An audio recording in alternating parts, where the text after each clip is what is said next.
Buenas tardes, nosotros somos Lourdes, Cristel y Carmen y vamos a explicar el tema de la médula espinal, los reflejos medulares. El movimiento del cuerpo es el resultado de la combinación de los procesos y la información sensitiva en distintos niveles del sistema nervioso. Este proceso comienza en la médula espinal con los reflejos medulares, que son simples, pero que progresivamente se vuelven más complejos a medida que intervienen el tronco del encéfalo y el cerebro. La médula espinal cumple con un papel esencial en el control muscular, porque aunque el cerebro participa dirigiendo las acciones, depende de los circuitos medulares para que el movimiento se lleve a cabo.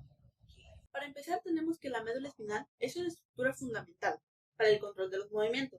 Aunque muchas veces pensamos que el cerebro dirige todo, en realidad es mucho más complejo, ya que la médula posee circuitos propios capaces de generar respuestas motoras automáticas.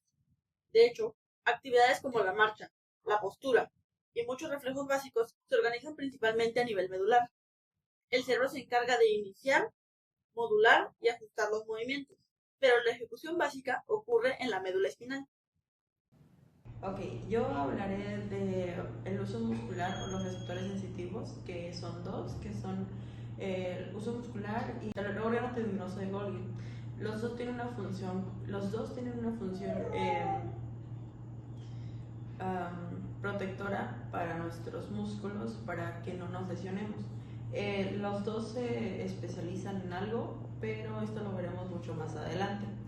Primero vamos a hablar sobre el uso muscular. El uso muscular, su función principal es el estiramiento y la velocidad de este estiramiento.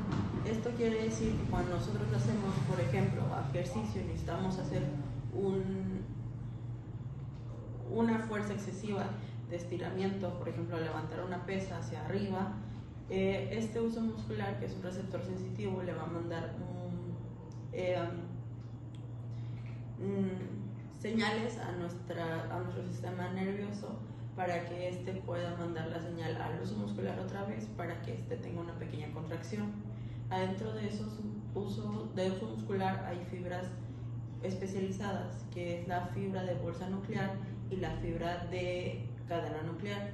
La de fibra de bolsa nuclear va a tener entre 1 a 3 por uso, que realmente se va a especializar más en movimientos dinámicos, mientras tanto que las fibras musculares, las fibras de cadena nuclear, se van a especializar más en los movimientos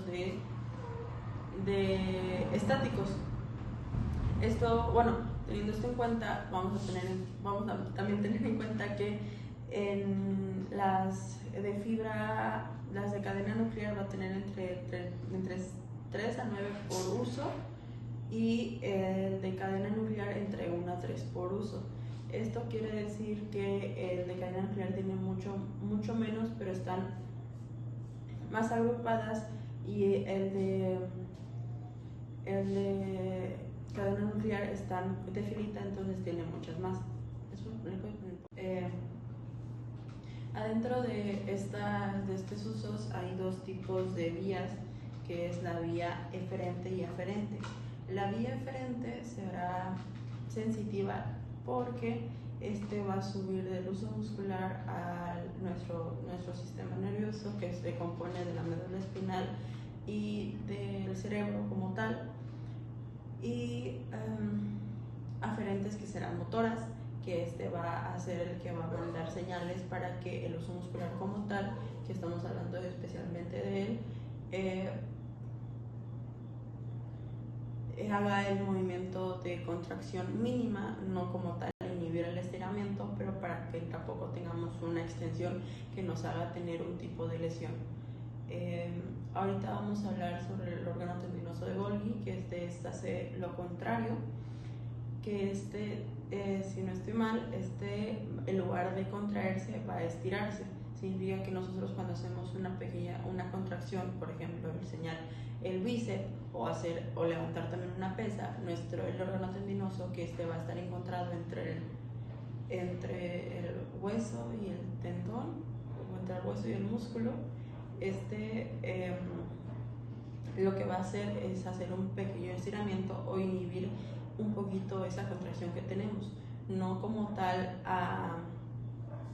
el hecho de que no tengamos fuerza en la contracción, sino inhibir un poquito esa contracción para que no hagamos una fuerza máxima como para poder lesionarnos. Hubo un ejemplo que realmente no puse en el uso muscular, que es cuando estamos en el doctor y es la prueba de que te pegan con el martillo en la rodilla. Ese, si no estoy mal, es un ejemplo del trabajo que hace el uso muscular, y realmente hay un fenómeno que pasa en el órgano tendinoso de Golgi, que es cuando es la viceversa de ese reflejo que tenemos. Este fenómeno que pasa es el reflejo miotático, que eso pasa en el uso muscular, y en el órgano tendinoso de Golgi es el reflejo miotático inverso, que es el fenómeno que pasa, como les había comentado. Estos serían como los dos ejemplos que podemos encontrar que hacen, o en lo que se especializa el uso muscular y en lo que se especializa el órgano tendinoso de Golgi o el OTG. Continuando con los reflejos, tenemos a los reflejos flexores y los reflejos de retirada. Un reflejo flexor es aquel que ocurre cuando los músculos flexores se contraen al percibir un estímulo cutáneo asociado con el dolor. Cuando se afecta a otras partes del cuerpo, también se producen reflejos. Sin embargo, no siempre actúan únicamente en los músculos flexores. Estos son los que llamamos reflejos de retirada. El reflejo flexor se activa a través del mecanismo neuronal, donde las interneuronas serán activadas por el estímulo doloroso. Estas a su vez van a activar motoneuronas, que lo que van a hacer es un circuito divergente donde se van a activar la mayor cantidad de fibras posibles. Esto para contraer la extremidad. También va a existir una inhibición recíproca que va a relajar los músculos antagonistas. Es decir, si los reflejos flexores van a activar los músculos flexores, entonces los músculos extensores se van a relajar o inhibir para permitir la correcta retirada. Y también va a existir una postdescarga, que va a mantener la contracción varios milisegundos o segundos después de terminar el estímulo. Un ejemplo de reflejo flexor es cuando nosotros acercamos nuestra mano a una situación, por ejemplo, un fuego. En esta, las sensaciones de calor y de dolor van a activar a las interneuronas, que a su vez activarán motoneuronas y activarán a los flexores del antebrazo, incluso fibras flexoras del hombro, para retirar por completo, inhibiendo a los extensores y manteniendo un momento el brazo flexionado para poder alejar por completo el estímulo. Los reflejos de retirada, por su parte, no solamente van a ser la activación de un tipo de músculo, sino también de varios, ya sean flexores, extensores, entre otros. Esto puede ser un ejemplo cuando a nosotros nos asustan. Vamos a retirar el cuerpo con la activación de varios músculos, y esto es un reflejo, no lo hacemos nosotros a propósito. Aquí entra un tercer reflejo, que sería un reflejo extensor cruzado, donde más o menos 0.2 y 0.5 segundos después de cualquier estímulo donde se refleje, va la extremidad contraria a extenderse, esto ayudándonos a mantener el equilibrio. Se va a basar en la extensión del miembro opuesto para tirar de todo el cuerpo, alejándolo del objeto que origina el estímulo. El reflejo extensor cruzado lo que va a hacer es que la señal del dolor va a cruzar al otro lado de la médula espinal, activando los músculos contrarios. Se presenta una postdescarga más prolongada gracias a circuitos reverberantes, que van a mantener la extremidad opuesta extendida y proteger el cuerpo mientras se aleja del dolor. Un ejemplo de reflejo extensor cruzado es cuando nosotros nos doblamos el pie. Nuestra primera acción va a ser levantar la pierna donde tenemos el dolor, y nuestro cuerpo va a tener que rotar un poco para poder mantener el equilibrio y acomodar nuestro centro de gravedad en una posición monopodal. Aquí el estímulo va a cruzar al otro lado de la médula, activando las interneuronas, las motoneuronas y por último los músculos, en una contracción muy rápida para poder equilibrarnos en cuestión de segundos. Buenas tardes, mi nombre es Lourdes Varela Pérez Chumá y hoy les voy a hablar sobre los reflejos posturales y locomotores. Bueno, como primera parte tenemos lo que es la reacción de apoyo positiva, que aquí lo que va a ocurrir es un estímulo que es la presión en la almohadilla plantar. Esto pues va a generar una respuesta que es la extensión de nuestra extremidad. Esto permite el soporte corporal, permite también circuitos medulares complejos y Esto tiene una reacción que se le conoce como reacción del imán, que esta es una extensión hacia el lado estimulado. Y esto se puede reflejar normalmente en lo que son los animales, que esto puede hacer que eviten pues la caída de un propio animal. Bueno, como siguiente parte tenemos lo que son los reflejos medulares del enderezamiento. Bueno, en esto tenemos lo que es una incorporación desde una posición lateral, y aquí tenemos lo que son movimientos descoordinados iniciales.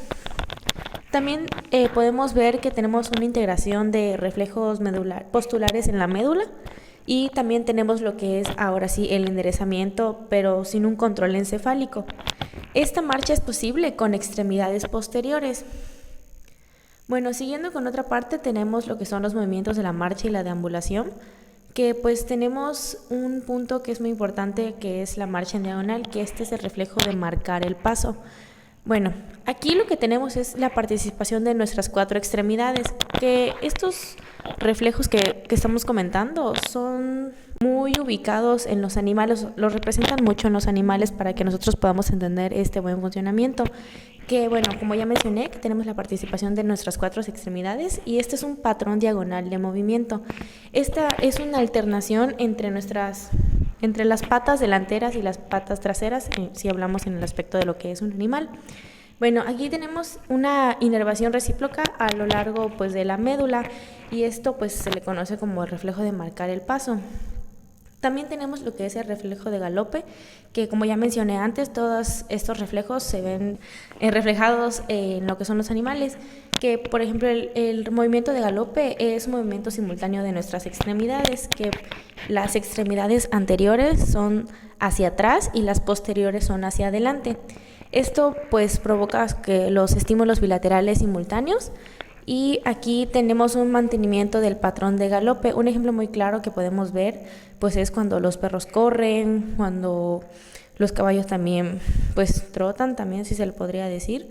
También tenemos aquí lo que es el reflejo del tropezón, que esto ocurre mucho cuando nosotros podemos ir caminando en nuestro día a día y nuestro pie se puede atorar en algún bache, con algún escalón, y esto lo que va a hacer es que nuestro cuerpo va a tener un reflejo de dar un pequeño brinco.